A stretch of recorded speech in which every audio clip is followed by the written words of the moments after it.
Her true story from Pennsylvania. They said she was too emotional, so she gave it all away. And I was folding laundry when the phone rang. That was my first mistake, answering it. But you don't think, do you? You hear the ring and you pick it up, because it might be one of your kids. It's always one of your kids, or so you tell yourself.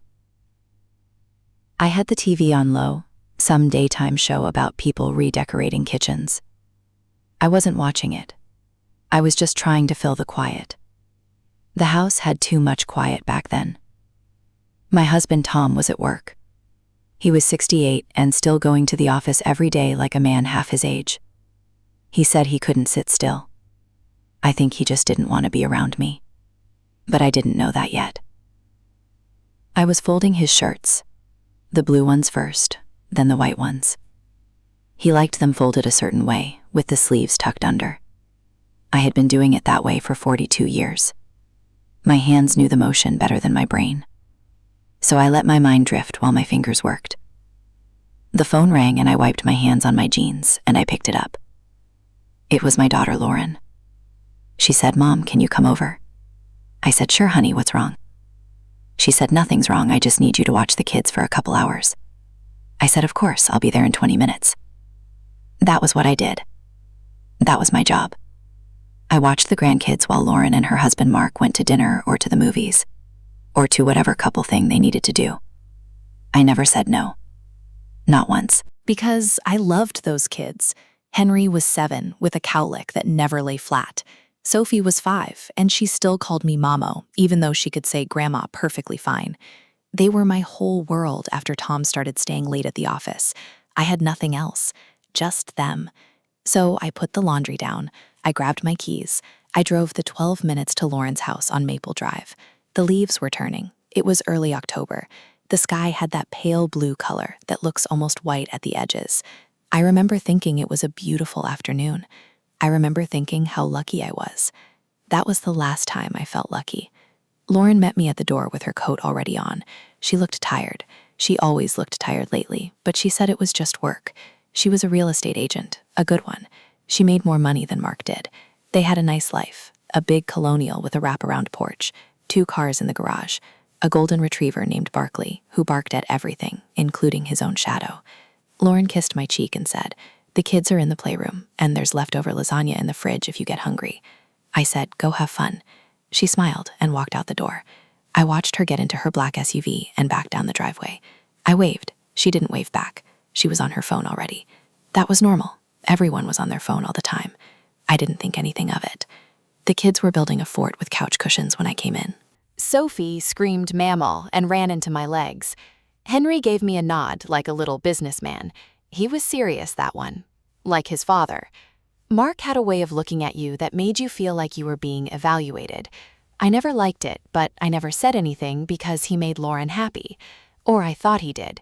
You see a lot of things you don't want to see when you're a mother. You look away because looking away is easier. I was an expert at looking away. I sat on the floor and helped Sophie stack pillows. Henry explained the rules of the fort. No girls allowed except Mama and Sophie because they were special. I laughed. It was a real laugh, the kind that comes from your belly. Those kids gave me that. They gave me the only real happiness I had left. After 2 hours, Lauren wasn't back. I didn't mind. I made them macaroni and cheese from a box. I cut up apples.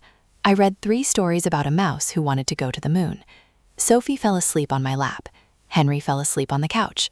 I sat there in the quiet with a 5-year-old breathing softly against my chest, and I thought, this is what matters.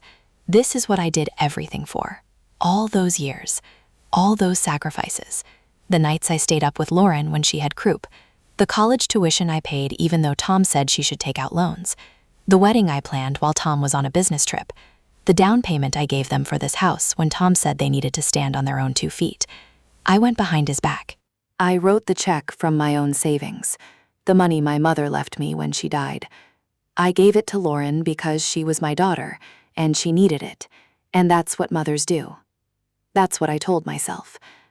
Lauren came home at 10:30. Her eyes were a little glossy. She smelled like wine. Mark wasn't with her. She said, "Sorry, Traffic was a nightmare. I said, "You had wine at dinner." She laughed and said, "Maybe a glass or two." I didn't ask where Mark was. I didn't want to know. That was my other skill, not wanting to know. I drove home in the dark. The roads were empty. The leaves skittered across the asphalt like little hands. I got home and Tom was already in bed. He didn't ask where I had been. He didn't ask anything anymore.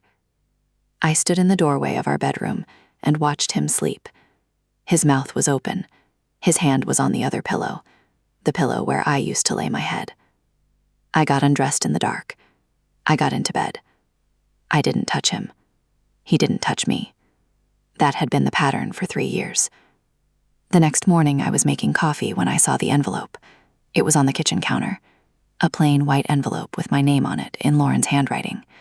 She must have slipped it into my purse when I wasn't looking, or maybe she left it on the counter when she came over the week before. I didn't remember. My memory was starting to do that thing where it blurred the edges of days. I opened the envelope. Inside was a card. The front said, "Thanks for everything." Inside, she had written, "Mom, I don't know what I would do without you. You are the best grandmother in the world. I love you." That was it. 6 lines, but she had underlined the word love. I cried. I cried because I was 69 years old, and a card from my daughter made me cry. That's how lonely I was. That's how hungry I was for any sign that I mattered to anyone.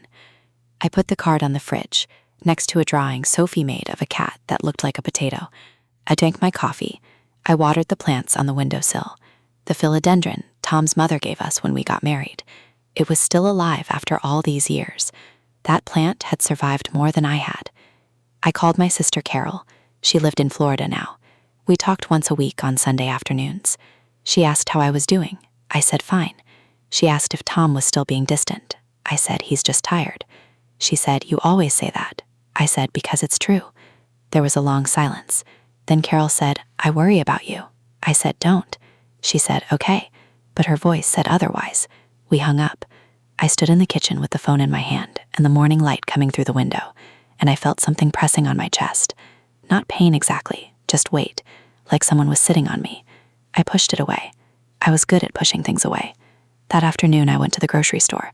I bought chicken and broccoli and rice because Tom liked when I made that. I bought a bottle of red wine for myself. I bought a puzzle from the display near the checkout. 1,000 pieces. A picture of a lighthouse. I thought maybe I would do it on the dining room table. Keep myself busy. Keep myself from thinking.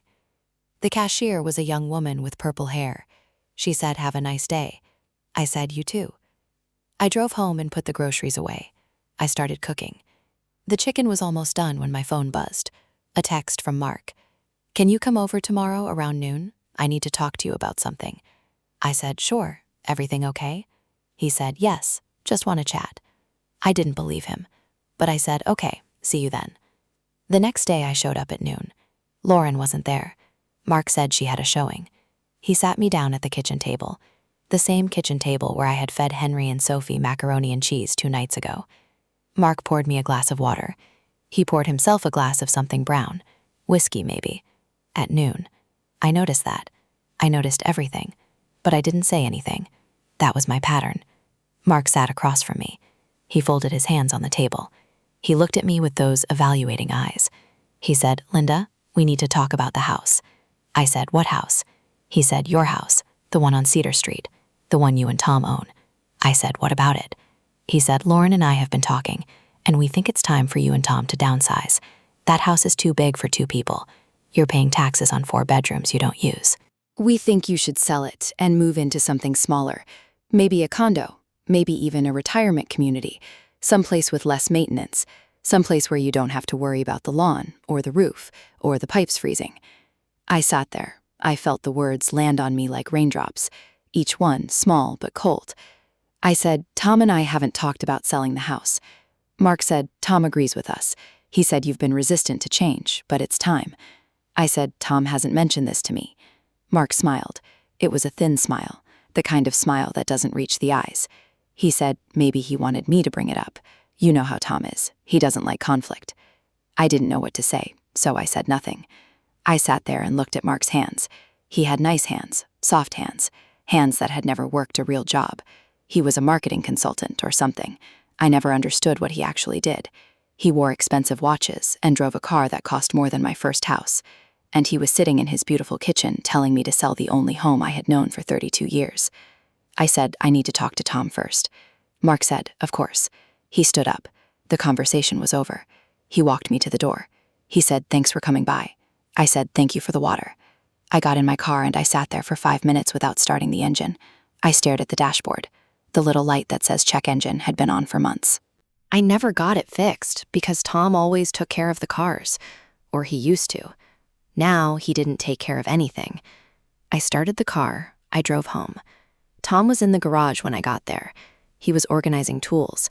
He had been organizing tools for 2 years. The garage looked like a hardware store. Every wrench in its place, every screw in a jar. He heard me come in, but he didn't look up. I stood in the doorway of the garage and I said, Tom, Mark came to see me today. He said you want to sell the house. Tom kept his back to me. He said, we need to talk about that. I said, so it's true. He turned around. He had a hammer in his hand. Not in a threatening way. He was just holding it. He said, Linda, we can't afford to stay here anymore. The property taxes went up again. The roof needs replacing. The furnace is 25 years old. We're looking at $40,000 in repairs just to keep the place livable. We don't have that kind of money. I said, we have savings. He shook his head. He said, we have less than you think. I said, what do you mean? He said, I'll show you the accounts later. But right now, I need you to trust me. We need to sell. We can get maybe $400,000 for this place. Maybe more if we do some cosmetic work. Then we buy a small condo for $200,000. Rest goes into retirement. I said, $400,000? The house across the street sold for $620,000 last spring. Tom said, the market changed. I said, Tom, look at me. He looked at me. His eyes were tired. Not sad, just tired. Like he had been carrying something heavy for a long time, and he wanted to put it down. I said, what aren't you telling me? He didn't answer. He just turned back to his tools. He picked up a screwdriver and put it in the correct drawer. I stood there for another minute. Then I walked back into the house. I went to the bedroom. I closed the door. I sat on the edge of the bed where I had slept next to this man for 42 years, the bed where we made our children, where we whispered in the dark about our dreams, where we fought and made up and fought again. I put my face in my hands. I didn't cry. I just sat there, waiting for something to happen. Nothing happened. The next few weeks were strange. Tom started bringing boxes home from work. He said we needed to start packing. I said, I'm not packing anything until we talk to a real estate agent. He said he already talked to one, a woman named Diane from Remax. She was coming by on Saturday to look at the house. I said, I want to be there. He said, of course. Saturday came. Diane was young, younger than Lauren. She had perfect blonde hair and teeth that were too white. She walked through the house making notes on a tablet. She said the kitchen was dated. She said the bathrooms needed updating. She said the carpet had to go. She said we should paint the whole interior a neutral color. Greige, she called it. A mix of gray and beige. I had never heard of greige. She talked about staging and curb appeal and price per square foot. I nodded along. I didn't understand half of what she said. Tom did all the talking. He and Diane had a rhythm, like they had done this before. I noticed that, but I pushed it away. After Diane left, I went into the backyard. The maple tree Tom planted when Lauren was born was huge now. Its leaves were bright red. I sat on the bench under that tree. The bench where I used to sit and watch Lauren play in the sprinkler. Where I sat when she left for college. Where I sat when my mother died and I couldn't be in the house because the walls felt like they were closing in. I looked at the garden. The roses had gone wild. I used to tend them every day. Now they grew however they wanted, like everything else in my life. I heard Tom come outside. He stood on the patio. He said, Linda, come inside, it's cooled. I said, I'm fine. He stood there for a moment. Then he went back in. The door closed. I heard the lock click. He locked the door. I sat on the bench until my fingers went numb. That night I couldn't sleep. I got up at 2 in the morning and went to the kitchen. I made tea. I sat at the table. The same table where we ate dinner every night for 3 decades, where Lauren learned to use a fork, where we celebrated birthdays and anniversaries, and the day Tom got his promotion. I looked at the walls. The wallpaper my mother helped me pick out. Floral print, yellow and white. My mother was gone now. The wallpaper was still here, but not for long. Diane said it had to go. Everything had to go. I thought about my mother. She died in a nursing home. Not because she needed to, because my brother convinced her she was a burden. He convinced her to sell her house and give him the money to invest. He invested it in something called an annuity. I never understood what that meant, but I understood the result. The money ran out. My mother spent her last 2 years in a room that smelled like urine and boiled vegetables. I visited her every Sunday. She always asked when she could go home. I always said soon. But there was no home. There was no money. There was nothing left except a bed and a television that only played game shows. She died on a Tuesday. The nursing home called me. I had to identify her body.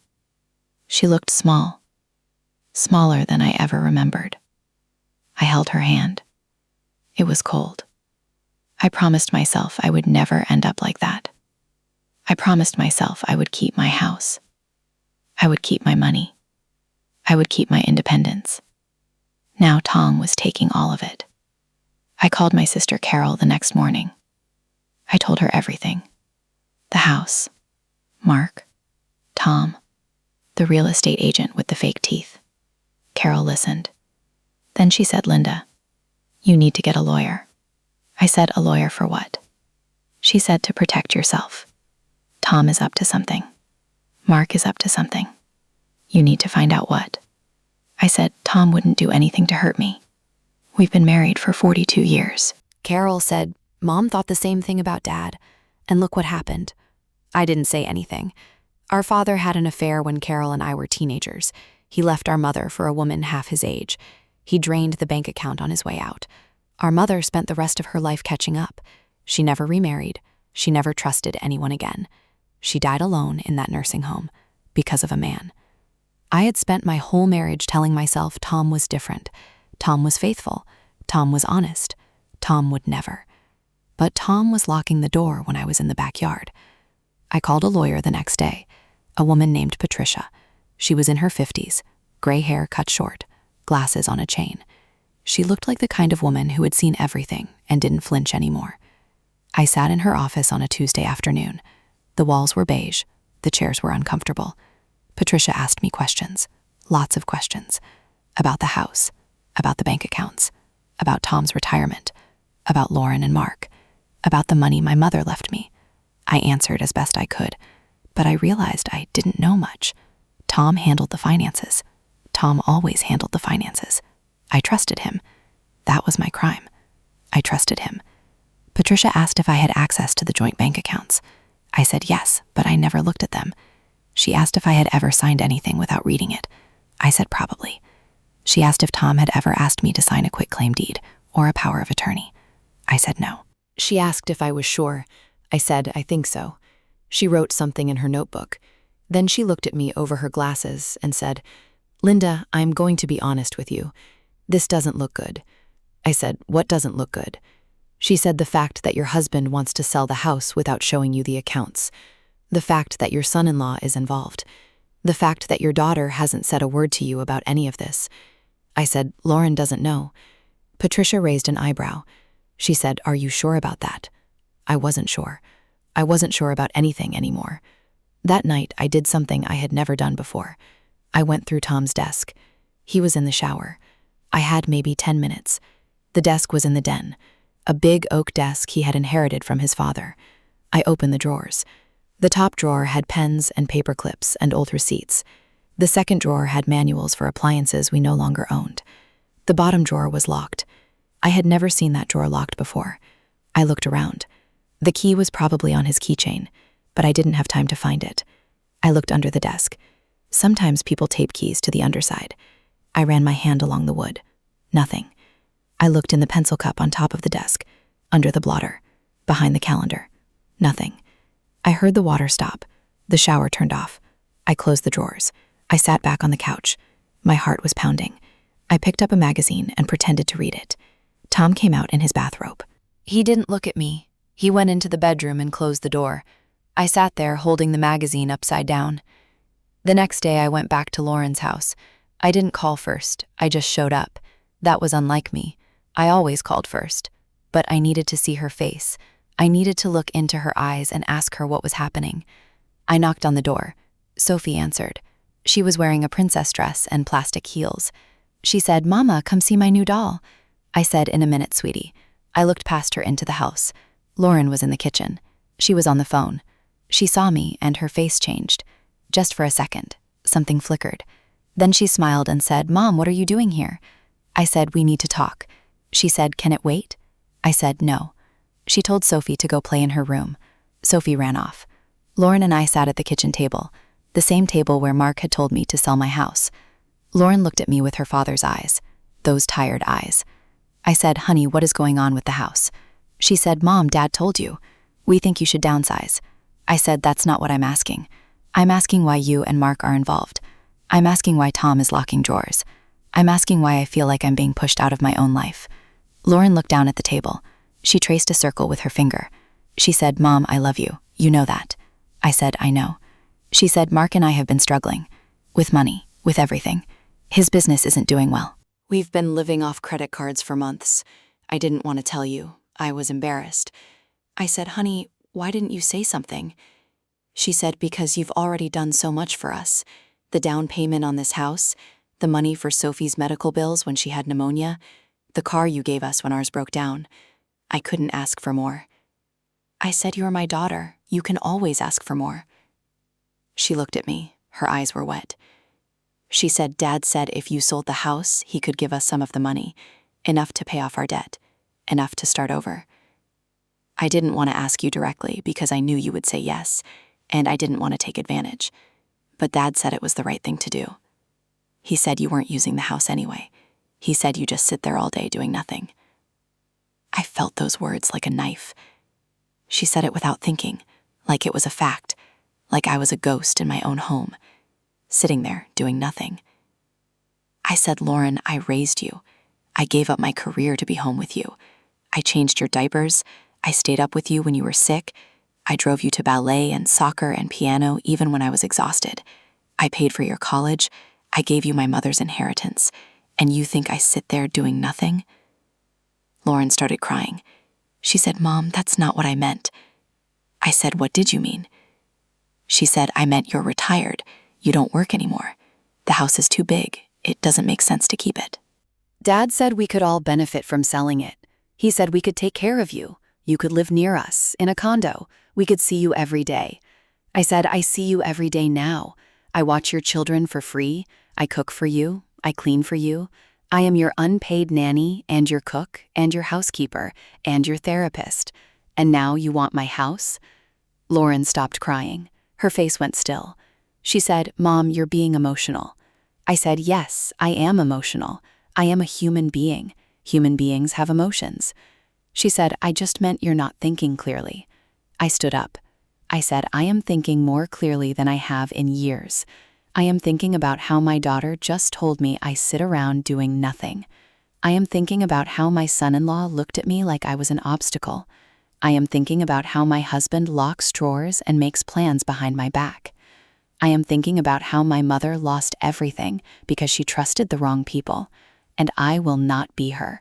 I will not end up alone in a nursing home while you all divide up what's left of me." Lauren stood up too. She was taller than me. She had always been taller. She said, "Mom, nobody is trying to take anything from you. We're trying to help you." I said, "Help me or help yourselves." She didn't answer. That was the answer. I walked out. I didn't say goodbye to Sophie. I didn't say goodbye to Henry. I got in my car and I drove. I didn't go home. I couldn't go home. I drove to the cemetery where my mother was buried. I sat on the grass next to her headstone. It was cold. The ground was damp. I didn't care. I talked to her. I said, "Mom, I'm sorry. I'm sorry I didn't see it sooner. I'm sorry I trusted them. I'm sorry I'm going to end up just like you." The wind blew. The trees rustled. No answer came. It never does. I drove home at dusk. The house was dark. Tom wasn't home. He was probably at the office, or at Lauren's, or somewhere else entirely. I didn't know anymore. I went inside. I walked from room to room. The living room, where we used to watch movies together. The dining room, where we hosted Thanksgiving for 20 people. The kitchen, where I taught Lauren how to bake cookies. The hallway, where we measured her height on the doorframe every birthday. The last mark was from when she was 17, 5'8". She never grew after that. I ran my fingers over the pencil marks, her whole childhood written in scratches on the wood. I started to cry. Not the quiet tears I usually cried, the loud, ugly kind. The kind that comes from somewhere deep, somewhere broken. I leaned against the wall and I sobbed. I sobbed for my mother. I sobbed for Lauren. I sobbed for the little girl who used to hold my hand and say I love you to the moon and back. I sobbed for the woman I used to be before I became invisible. I don't know how long I stood there. Long enough for my knees to ache. Long enough for the dark to fill the house completely. I heard the garage door open. Tom was home. I heard him come in. He turned on the kitchen light. He called out, "Linda." I didn't answer. He called again. I stayed silent. I heard him walk through the house. He stopped in the hallway. He saw me leaning against the wall. He said, "What's wrong?" I said, "You locked the drawer." He said, "What drawer?" I said, "The bottom drawer of your desk, the one that was never locked before." He said, "I don't know what you're talking about." I said, "Don't lie to me, Tom. Not now, not after 42 years. He stood there in the dim light from the kitchen, his shadow stretched across the floor. He looked old, older than I remembered. The lines on his face were deeper. His shoulders were slumped. He said, "Linda, I was going to tell you." I said, "Tell me what?" He said, "I took money from the savings. Not a lot, but enough." I said, "For what?" He said, "For Mark. His business was in trouble. He came to me 6 months ago. He asked for help. I didn't want to tell you because I knew you would say no. You never liked Mark." I said, "I never said I didn't like Mark." Tom said, "You didn't have to say it. I could see it. The way you looked at him, the way you pulled away when he hugged you. You never trusted him." I said, "I trusted him enough to give you my mother's money for their down payment." Tom said that was different. I said, "How?" He didn't answer. He just stood there. The silence was heavier than any words. I said, "How much?" He said, $20,000. I said you took $20,000 from our savings without telling me. He said, "I was going to pay it back. Mark promised." But then things got worse. His business partner ran off with some of the money. There were lawsuits, legal fees. I had to take more. I said, "How much more?" He said, 30. I said, $50,000? You took $50,000 from our retirement and gave it to Mark? Tom said, "I was trying to help our daughter. If Mark goes under, they lose the house. If they lose the house, they move in with us. You don't want that, do you?" I said, "I would rather have them living in my basement than lose the money I saved for 40 years. Tom shook his head. He said, "You don't understand finances. You never did. That's why I handled everything. That's why you signed whatever I put in front of you, because you trusted me. And now you're acting like I betrayed you, when all I did was try to protect this family." I said, "Protect them or protect yourself? You never wanted me to know about the money because you knew I would stop you. You knew I would ask questions. You knew I would find out the truth. And you couldn't have that, because the truth is you've been lying to me for years. About money, about Mark, about everything." Tom's face went red. He said, "That's enough." I said, "It's not enough. It will never be enough. You stole from me. You lied to me. You made me feel crazy for noticing things that were real. The locked drawer, the phone calls you took in the other room. The way you stopped looking at me. The way you stopped touching me. I thought it was my fault. I thought I was getting old and ugly and boring. But it wasn't me. It was you. You were hiding. You were hiding all of it." Tom didn't say anything. He turned around and walked into the kitchen. I heard him open the refrigerator. I heard him pour a glass of water. I heard him drink it. Then I heard him walk to the bedroom. The door closed. The lock clicked. He locked the bedroom door. our bedroom door. He locked me out of my own bedroom. I stood in the hallway. I looked at the door. I looked at the pencil marks on the doorframe. Lauren at 5, Lauren at 10, Lauren at 17. All those years, all those moments. And now this. A locked door. A man who wouldn't look at me. A daughter who thought I sat around doing nothing. A son-in-law who saw me as an ATM. I walked to the living room. I sat on the couch. I pulled the Afghan over my legs. The Afghan my grandmother crocheted. The only thing I had left of her. I lay down on the couch. I closed my eyes. I didn't sleep. I just lay there in the dark, listening to the house settle, listening to the wind outside, listening to the sound of my own heart still beating, still alive, still here, even though everyone I loved had already left. The next morning I called Patricia, the lawyer. I told her everything. The $50,000, the locked drawer, the locked bedroom door, the conversation with Lauren, the conversation with Tom. She listened without interrupting. When I was done, she said, "Linda, I need you to come to my office today. Bring any financial documents you can find. Bank statements, tax returns, deeds, anything." I said, "Tom has all of that." Patricia said, "Then you need to find a way to get copies. This is serious. If he's taken money from joint accounts without your knowledge, that could be considered financial exploitation, especially given your age, especially given that he controls all the information."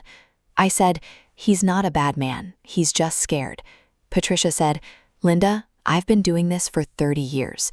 Scared men do bad things every day, and they tell themselves they had no choice, but they always have a choice. So does Tom. So do you." I went home. Tom was already gone. He left a note on the counter. It said, "I'm staying with Lauren for a few days. We need space to think." I read the note 3 times. Space to think. That's what he called it. Space to think. I crumpled the note and threw it in the trash. Then I went to the den. The bottom drawer of the desk was still locked, but Tom had left his keychain on the kitchen counter. The key was small, brass. I unlocked the drawer. Inside, there were files. Lots of files. I pulled them out one by one. Bank statements, tax returns, a deed to the house, and something else. A folder with my name on it. Linda. I opened it. Inside was a document.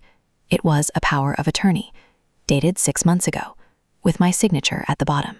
But I had never signed this. I had never seen this document. And yet there was my name, in blue ink, looking exactly like my handwriting. I stared at it. My hands were shaking. I turned the page. There was another document, a quitclaim deed for the house, transferring ownership from Linda and Tom Harrison to Tom Harrison alone, also dated 6 months ago, also with my signature. I had never signed this either. I had never signed any of it. I called Patricia. I read them the documents over the phone. She was quiet for a long time. Then she said, "Linda, you need to come to my office right now. Don't tell anyone. Don't call Tom. Don't call Lauren. Just come." I drove there in a daze. The roads were wet. It had rained overnight. The leaves were plastered to the asphalt. I ran a red light. I didn't even see it. My mind was somewhere else, somewhere dark. Patricia was waiting for me. She had another woman with her, a woman named Denise, who specialized in elder fraud. I sat down. I handed them the documents. They looked at them. Denise said, "These signatures are forgeries, not good ones either. Look here, the loops on the L are different. The slant is off. Someone practiced your signature, but they didn't practice enough." I said, "Who would do that?" Patricia said, "Who had access to your signature?" I thought about it. My checkbook, the cards I signed for the kids' birthdays, the permission slips for Sophie's school. The documents I signed at Lauren's kitchen table when she asked me to co-sign for a loan. That was 2 years ago. Lauren said it was for a new car. I signed without reading. I always signed without reading. I said, "Lauren." Patricia said, "Possibly. Or Tom. Or Mark. Or all 3. We need to find out." I sat there, my daughter, my husband, my son-in-law. They had forged my signature. They had stolen my house. They had drained my savings. And they had done it all while I was folding their laundry and watching their children and making them macaroni and cheese from a box, while I was loving them, while I was giving them everything I had. They were taking. They were always taking, and I was giving. I was always giving. And now there was nothing left, except a house that wasn't mine anymore, and a marriage that was a lie, and a daughter who looked at me like I was already dead. Patricia said, we can fight this. We can take them to court. We can prove the signatures are forged. We can get the house back. We can get the money back. But it will take time, and it will take money, and it will tear your family apart completely. I said, my family is already torn apart. They just didn't tell me. I went home. The house felt different now. It wasn't my house. It was Tom's house, according to the quitclaim deed. I walked through the rooms, the living room, the dining room, the kitchen, the hallway with the pencil marks. I touched the walls. I touched the door frames. I touched the windowsills. I had cleaned these surfaces thousands of times. I had polished the wood. I had washed the glass. I had made this house a home. And now I was a stranger in it. I went to the bedroom. The door was unlocked now. Tom had left it open, maybe on purpose, maybe as a message. I went to the closet. My clothes were still there. His clothes were still there, side by side, like nothing had changed. But everything had changed. I took my wedding ring off. I set it on the dresser. Then I picked it up again. Then I put it back on. Then I took it off again. I did this 4 times. I couldn't decide.